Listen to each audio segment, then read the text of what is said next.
What's going on, guys? My name is Wade with Tech Daily, and in this video, we're going to be doing a comparison between the new Samsung Galaxy A22 5G and last year's Samsung Galaxy A21s. This is a comparison that's been highly requested by you guys. I know how popular the A21s is, and I suspect the A22 5G is going to get a lot of attention as well. Most importantly, I'm sure you're eager to find out if upgrading to the new A22 5G is worth it. And that's exactly what I'm going to talk about here. I'm going to go over what's new, what's changed, what's been upgraded, and everything else you need to know about these two phones. There's obviously a ton to talk about, so I won't waste any more time. Let's just go ahead and jump right into it and see how the new A22 5G stacks up against the A21s. So to start off, I do just want to quickly make sure we're all on the same page here. The A22 we're comparing in this video is the A22 5G. There is an A22 4G or LTE model. It's a totally separate phone with different specs and features, and I'll have a separate video for that device. And the A21s here is also specifically the S version, not the regular A21, which again is a totally separate phone. And I actually already have a video with that phone in the A22 5G on the channel, so check that out if you're interested. But I just want to make sure we all know what phones we're talking about. Price-wise, the A22 5G right now sells for between $250 and $275, depending on where you get it, whether that be direct from Samsung, unlocked on Amazon, through a carrier, or wherever else. And that I think is actually a really good price for this device. That $250 price point, give or take, is also about what the A21s sold for at launch last year as well. But now, a year later, you can get this device for as low as $190 unlocked, which I think is also still a really good deal. Either way you go, both these phones I consider to be pretty affordable, and it's nice to see that Samsung didn't really bump up the price too much on this new A22 5G compared to last year. And if you're interested, I'll leave some links down below in the video description to where you can get both of these phones at their cheapest current prices. Physically, these two devices look kind of similar, but I think you can pick out more than just a few things that do set them apart. Size-wise, it might be hard to tell, but the new A22 5G is now just a little bigger in a couple different areas. The new phone is a 6.6-inch device. That's the screen size. The A21s was a 6.5-inch phone, so not a huge increase, but something still worth noting, I think. Beyond that, you might also be able to tell that the borders and bezels on the A22 5G are also a little thicker than the A21s, especially that bottom chin. And that all means that by a fraction of a percent, the screen-to-body ratio on the new A22 5G has technically gone down compared to the A21s. The selfie camera setup has also changed, obviously. The teardrop notch has returned to the A22 5G versus that corner camera hole punch cutout on the A21s. I personally don't care about this one way or another, but I know some folks consider the corner cutout to be a nicer, more modern look now, so perhaps you can consider that a downgrade in a way. Around back, both these phones are made of plastic, but obviously the design and finish differ quite a bit. The shiny, fingerprinty rainbow finish from the A21s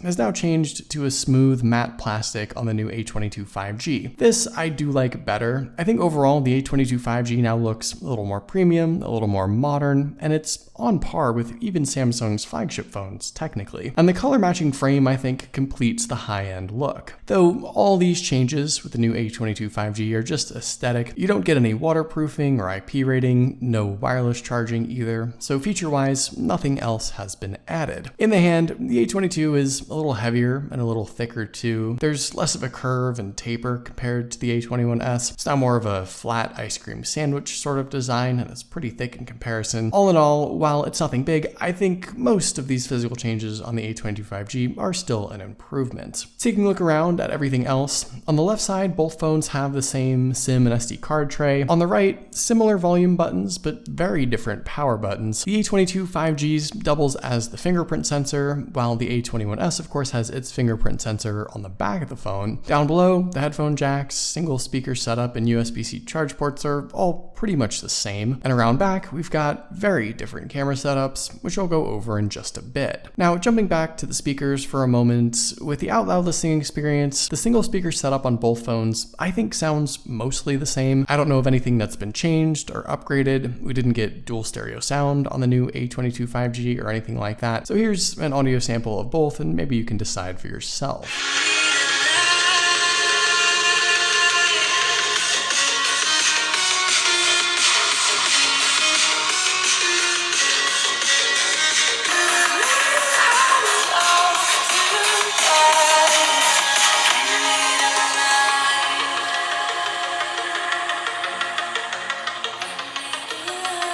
With the fingerprint sensor on the A22 5G, I think this is an improvement in a way. Placement-wise, having it double as the power button makes a lot of sense, and with the unlocking speeds, to me, the A22 5G more often than not will unlock the phone first, though you can see that it does jump back and forth from time to time, and the A21s isn't exactly slow by any means. In general though, I like that both phones do still have a physical fingerprint sensor and not some in-display reader, so that's a plus either way. And actually, Face Unlock feels quite a bit faster now too on the A22 5G. Not only does the phone get woken up quicker, whether it's via the power button or double tap, but it jumps almost immediately to the home screen without delay. So getting into the A22 5G now is really pretty quick no matter which way you choose. So now let's get into the important stuff. With the displays, I already mentioned that the A22 5G gets a tiny bit bigger of a screen, but there's actually a lot more to it than just that. Spec-wise, the A21s offered a 6.5-inch LCD display at a resolution of just 1600 by 720 and about 270 pixels per inch. The new A22 5G also has an LCD display, but now with a resolution of 2400 by 1080 at 399 pixels per inch. It's sharper, it's clearer, it's an upgrade for sure, just on quality and resolution alone. But the A22 5G also offers a 90 Hz refresh rate mode called motion smoothing in settings. And this means the phone feels faster and more responsive with every tap, touch, and swipe. It might not be so obvious on camera here, but when you're flipping through the phone or scrolling through your apps, a high refresh rate display does make a difference. The A22 5G feels quick and snappy, super responsive, and that I think really adds something to the overall user experience. With the color and the viewing experience, to me, the A22 5G looks maybe a little punchier, a tiny bit more saturated, but the difference here isn't so drastic. It's mainly going to be resolution and responsiveness that you'll notice most, jumping to the A22 5G more than anything else. And overall, while it may not necessarily have been too heavily advertised, the A22 5G's display is probably one of the more significant upgrades compared to the A21s. I think most people will notice this. With the internal specs, this is another area where you'll experience some differences and upgrades, though depending on your personal usage, it may not be as drastic as you might expect. Inside, the A21s was powered by Samsung's own Exynos 850 processor. Anywhere from 2, 3, 4, even 6 gigs of RAM, 32, 64, or 128 gigs of internal storage. All in all, the configuration options for this phone really varied. With the A22 5G, this phone gets the newer MediaTek Dimensity 700 5G chipset. Starts at 4 gigs of RAM with 64 gigs of storage, but can be bumped up to 6 or 8 gigs of RAM and 128 gigs of storage. Now, all those configurations aside, my A21s, you can see here, is the 4 gig model. My A22 5G has 6 gigs of RAM, and here are the Geekbench scores for these phones, so you can get sort of a numeric value of performance for comparison. On the software side of things, everything is actually pretty equal here to start, with Android 11 and One UI 3.1 already on both devices. In practice, actually using these two phones side by side, while there is objectively a difference in speed and performance in most cases in favor of the A22 5G, I don't necessarily consider it to be that much faster or more powerful. It's more of a minor boost, in my opinion, if anything else. There's no doubt that the new A22 5G feels a little faster. Apps launch more quickly by a fraction of a second or so at times. It's more responsive too, both with the software in general and because of that high refresh rate display I mentioned earlier, but the difference overall is just not nearly as drastic as, say, the regular A21, for example. And that's because I think the A21s is still a pretty good phone. I think all in all, if speed and performance are your main concern and you're looking for more of a significant difference, you'll probably have to go from the A21s to an A32 or A42 instead. That would be much more worth it. But getting the A22 5G here likely won't give you that crazy speed boost you might be looking for, just a slightly better day-to-day performance with launch and load times. That's okay though, it's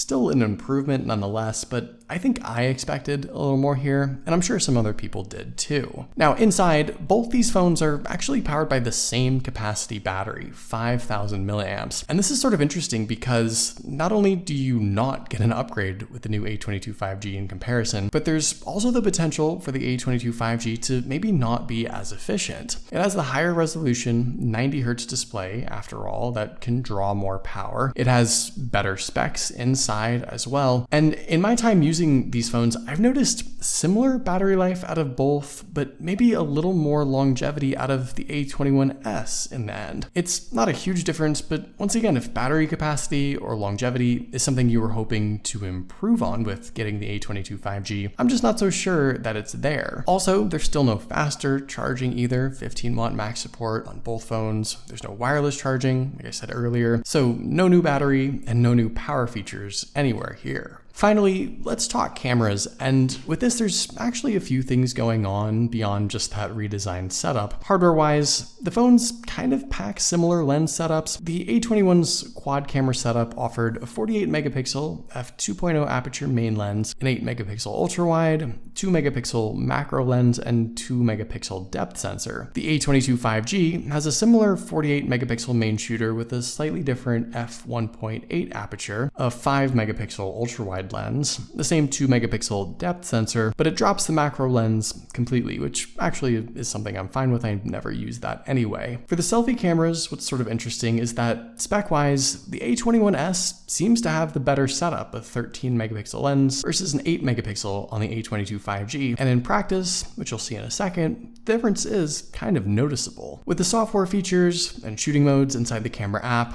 the A22 5G gets a few new additional things, including night mode, hyperlapse, and slow-mo. There's enhanced video stabilization, video capabilities get a slight bump up to 2K resolution, though that's not a big change. What's most noticeable here, though, I think are the real-world shooting results, and I do want to take a moment to just compare some pictures. So first off, with the selfie camera, the specs, like I said, suggest the A21s might be better, and for whatever reason, that's kind of what I found to be the case. Color-wise, the shot is a little pale, and the A21s still smooths out my skin a little too much, but detail-wise, when you zoom in, the A21s, for whatever reason, just crushes it in comparison. So that's already something to consider, at least with a standard shot. With a portrait selfie, the results flip back the other way. I think the A22 5G now is the one that offers all the detail in the picture. So it's interesting how we're seeing different results in this case. With the rear camera setup, what you'll notice most obviously is color, especially in skin tones. I know the A22 5G maybe looks a little funky here, maybe more orangey than usual, but I would say my skin tone is more accurately represented on the A22 5G, really. I'm not that pale compared to how the A21s shows it. And detail-wise, I'm not surprised to see that the end results are similar. I don't necessarily see an advantage either way, and the hardware specs also suggest that. But more than anything else, it's just sort of interesting how color and skin tones are represented so differently from both phones. So while jumping from the regular A21 to the A22 5G was the obvious choice, I think it's a little tougher to justify if you have the A21s. There are definitely some improvements for sure. A fresh new design, obviously, a big upgrade in display with a better resolution and high refresh rate mode now. The specs are arguably better. The A22 5G is the more powerful device, but the differences with some of the other stuff, especially like real-world performance, battery capacity, and even the cameras really aren't all as different or as noticeable as I know some people maybe would have liked. More than anything, I think it's just because the A21s was a really good phone. I wouldn't have changed that much on that device to begin with, and I think jumping to this A22 5G just nails down some of those minor improvements and changes you might want, but it maybe isn't as drastic as you'd need to really make that upgrade. But what do you guys think? Does the A22 5G offer enough new stuff to get you to upgrade? Let me know in the comments down below. I'd love to know your thoughts, of course. But hopefully you guys enjoyed this video. Be sure to follow Tech Daily on Twitter and subscribe to the Tech Daily YouTube channel if you haven't already, and I'll see you guys later.